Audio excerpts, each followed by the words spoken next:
Bien, vamos a comenzar con nuestro curso de conciliación y arbitraje correspondiente a la semana número 1. El tema que vamos a disertar en este momento es sobre la definición de la conciliación y arbitraje, así como sus características y su naturaleza jurídica. En ese sentido, el objetivo de la clase es que el estudiante de la Universidad Rural de Guatemala conozca la nueva modalidad del juicio arbitral como un proceso de conocimiento no convencional. ¿Por qué no convencional? Porque si recordamos, el juicio arbitral era un juicio de conocimiento que estaba regulado dentro de nuestro Código Procesal Civil y Mercantil. Era el cuarto juicio de conocimiento regulado dentro del mismo, pero fue derogado, no totalmente, todavía hay algunos artículos vigentes, pero la gran mayoría fueron derogados del Código Procesal Civil y Mercantil, toda vez que hoy existe una nueva ley, que es el Decreto 67-95 del Congreso de la República de Guatemala, que regula lo que es el arbitraje. Y es una nueva modalidad, es una nueva oportunidad incluso de una nueva rama donde nosotros como abogados podemos desenvolvernos ahora para resolver conflictos de interés en aquellos temas o de bienes donde haya libre disposición por parte de las partes.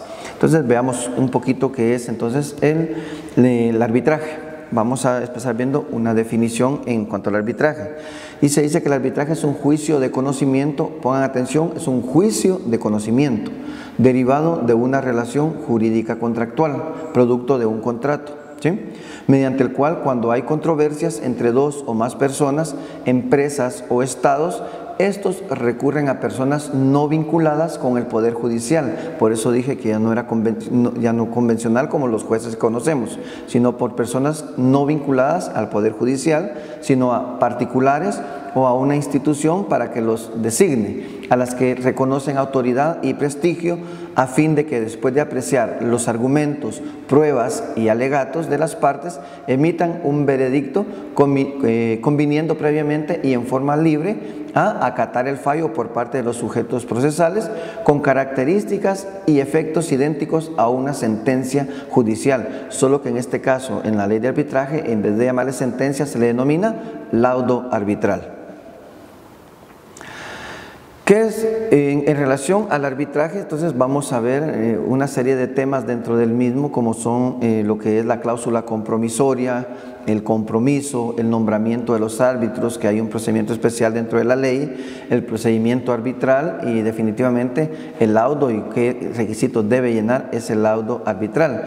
Recordando que hablando de arbitraje viene precisamente del latín que se denomina arbiter itri, que significa el que puede decidir o hacer una cosa sin dependencia de otros.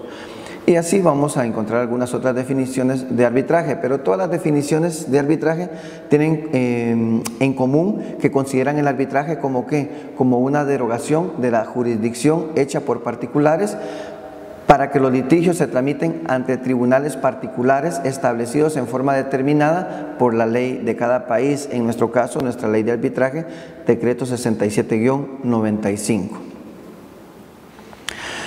¿Qué es la conciliación? Porque muchas veces se ha confundido conciliación y arbitraje, se dice que los dos significan lo mismo o se actúan de la misma manera, que ambos tienen el mismo objetivo. Sí, el objetivo es resolver una controversia, pero de distinta manera. Ya vimos que el arbitraje es un juicio de conocimiento, y si decimos que es un juicio de conocimiento, quiere decir que hay una demanda, que hay un periodo probatorio, que hay alegatos y que un juez dicta un laudo arbitral, que sería como una sentencia. Mientras que veamos que es la conciliación. La conciliación es un proceso en el que existe una situación de conflicto entre una o más personas, quien o quienes se someten a la intervención de un tercero imparcial que desarrolla parte activa. Tercero imparcial, aquí ya no es un juez, ya no es un árbitro, es una persona imparcial que participa de forma activa y quien dirige y orienta. Aquí lo que hace este tercero es dirigir y orientar previo conocimiento de la situación de conflicto y por manejo de la comunicación, y propone las fórmulas de arreglo. Todo lo anterior con el fin de buscar el mutuo acuerdo como principio de solución. Cuando hablamos entonces de la conciliación, no es más que esa reunión extrajudicial que pueden tener dos personas y que un tercero como tercero coadyuvante va a ayudar, va a escuchar qué dice A, qué dice B, y él va a tratar de darles algunas salidas legales para que lleguen a un acuerdo. Si llegan a un acuerdo, pues lo van a plasmar en un acta, ¿verdad? Entonces, y ahí se terminó el asunto. Aquí no hay demanda, aquí no hay contestación de demanda, aquí no hay pruebas, sino aquí lo que va a haber es una discusión, diríamos una negociación. Por ejemplo, Juan le debe a Pedro, le debe 100, digamos 100 quetzales, y viene Pedro y le dice, sí te pago, pero te pago 50. No, es que 100 me debes. El tercero, ¿qué va a hacer? Bueno, pongamos de acuerdo, busquemos un punto medio. ¿Por qué no lo dejan en 75? Va a ofrecer algunas salidas a las dos partes, y si se ponen de acuerdo, ahí finaliza esa reunión y ahí se arregló el asunto y lo dejan plasmado en un acta que puede ser homologada posteriormente por un juez si es necesario, ¿verdad? Eso es la conciliación, ¿sí? Un tercero que coadyuva, mientras que el arbitraje es un proceso de conocimiento que tiene todos los actos procesales de un proceso normal que conocemos dentro del proceso civil, del derecho procesal civil, ¿sí? Eso es entonces la conciliación. ¿Cuál es la diferencia entonces de la conciliación y el arbitraje? Que la conciliación es un proceso que persigue un acuerdo o una transacción a través de la intervención activa e imparcial de un tercero en función de amigable componedor, nada más. En una sola reunión se puede resolver esa situación, mientras que el arbitraje es un proceso o juicio de conocimiento jurisdiccional en donde se define un conflicto con base al juzgamiento ¿de quién? De los árbitros, donde dijimos va a haber demanda, va a haber prueba, va a haber alegato y va a haber ese laudo arbitral que es el que va a resolver el conflicto de interés. Fundamento legal del arbitraje. En cuanto al fundamento del arbitraje, el Estado pues no puede desconocer el derecho que tienen los individuos de disponer libremente de sus derechos y someterlos a particulares que le merezcan amplia confianza. Si alguien por voluntad propia puede renunciar a un derecho suyo, pues es pues un derecho permitirle que entregue la solución de sus disputas a la decisión de quién, decisión de particulares o a una institución que le inspire confianza. En ese sentido, este arbitraje en nuestra Constitución Política de la República no arroja dudas sobre la base o fundamento constitucional del arbitraje. Cuando vemos el artículo 203 de la Constitución Política de la República, ya en su última parte del artículo 203 dice, y por los demás tribunales que la ley establezca. En este caso, el decreto 67-95 crea el arbitraje. Crea esos tribunales de arbitraje no convencionales que van a ser conformados por particulares o por alguna institución que ya tenga un arbitraje un procedimiento arbitral previamente establecido.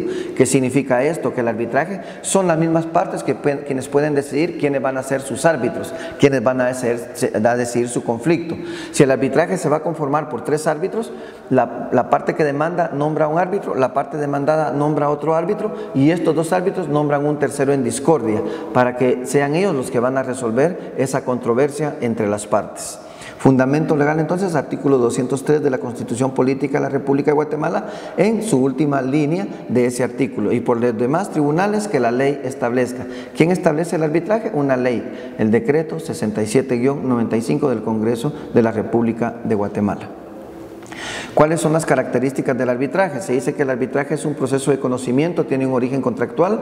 El arbitraje supone la creación de un tribunal arbitral. ¿Por qué es un proceso de conocimiento? Por cuanto hay una contienda entre las partes que es sometida a una resolución, ahora ya no judicial, sino ahora una resolución no convencional que será a través de un laudo arbitral.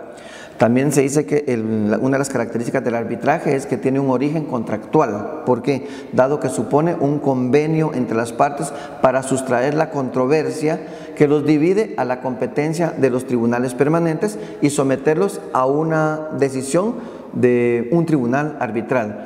¿Por qué un origen contractual? Porque de ahora en adelante nosotros como notarios, cuando dos personas otorgan una escritura, podríamos decir de una compraventa de bienes que tienen libre disposición, les podríamos invitar, miren, si hay un conflicto de interés más adelante, ¿por qué no lo resuelven por la vía arbitral? Y ya queda plasmado en ese contrato. Si no está en el contrato, vamos a aprender en este curso que lo pueden hacer en un documento aparte. Entonces, previo a que, después de que ya se da el conflicto de interés, pueden llegar a un acuerdo en no ir a un juzgado civil, sino hacerlo por la vía arbitral y hacen un compromiso por medio del cual se comprometen a diligenciar su conflicto de interés por la vía arbitral. Y el arbitraje supone, dice, la creación de un tribunal arbitral, por cuanto no existen tribunales arbitrales permanentes como los tribunales y juzgados ordinarios que sí existen. Estos se van a conformar dependiendo de la necesidad. ¿Cuál es la naturaleza jurídica del arbitraje? Es una doctrina contractual, es jurisdiccional, una doctrina mixta, y vamos a ver cuál es nuestra posición. ¿Por qué una doctrina contractual? Esta se considera contractual en virtud de que se necesita la voluntad de las partes para constituirlo y plasmarlo en un contrato. Una doctrina jurisdiccional, ¿por qué? Porque esta expresa que el arbitraje tiene el carácter de juicio y por ende tiene una naturaleza jurisdiccional. Una doctrina mixta, porque esta manifiesta que los árbitros tienen potestad, como la ley lo reconoce, de ejercer jurisdicción por una concesión muy especial y temporal por parte del Estado. En relación a nuestra posición, pues tiene un fundamento contractual porque depende del consentimiento de ambos contratantes o del acuerdo concertado para el efecto. Concluyo con unas preguntas. La primera, esto es por cuanto una contienda entre partes es sometida a una resolución judicial. Segunda, ¿cuál es el fundamento constitucional del arbitraje? Tercero, es un proceso que persigue un acuerdo o una transacción a través de la intervención activa e imparcial de un tercero. Cuarto, expresa esta que si bien es cierto el arbitraje deriva de un contrato, sin embargo los árbitros desempeñan funciones de juez y como tal son independientes y autónomos y sin otras consideraciones que su conciencia y la ley. Y por último, ¿qué doctrina es la que se sigue en Guatemala en relación al arbitraje? Muchas gracias.